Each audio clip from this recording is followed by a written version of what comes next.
BJP sponsor ചെയ്ത സമരമാണത്. അതുകൊണ്ടാണ് അവർ സെക്രട്ടേറിയറ്റിൻ്റെ തൊട്ടടുത്തുള്ള AG's ഓഫീസിലേക്ക് കൂടി ആ സമരം ഒന്ന് ബന്ധിപ്പിച്ചുകൂടെ? അവർക്കൊന്നുമില്ലെങ്കിൽ കേന്ദ്ര സംസ്ഥാന സർക്കാരുകളോട് ആവശ്യപ്പെട്ടുകൂടെ?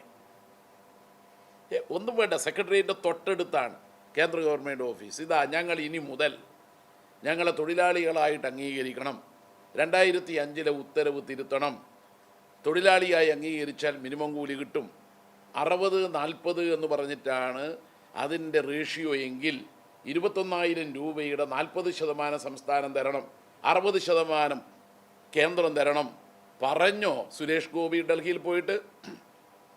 നിങ്ങളോട് ചോദിച്ചില്ലേ? ആരോടാണ് ചോദിക്കുന്നത്? സൂക്ഷിച്ച് സംസാരിക്കണം, അത് ജോൺ ബ്രിട്ടാസിൻ്റെ വീട്ടിൽ വെച്ചേക്കണം എന്ന് നിങ്ങളുടെ മുഖത്ത് നോക്കി പറഞ്ഞല്ലോ. അപ്പോൾ സുരേഷ് ഗോപിക്ക് അവിടെ പോയി പറഞ്ഞുകൂടെ?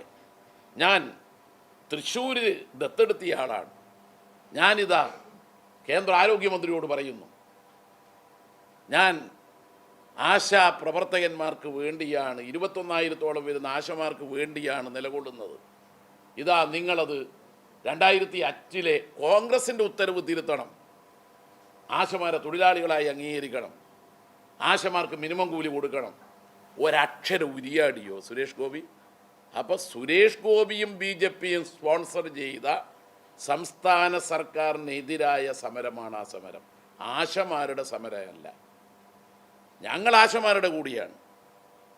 ആശമാരെ തൊഴിലാളികളായി അംഗീകരിക്കണം, മിനിമം കൂലി നൽകണം, സംസ്ഥാനത്തിന് നൽകാനുള്ള 100 കോടി കുടിശ്ശിക നൽകണം.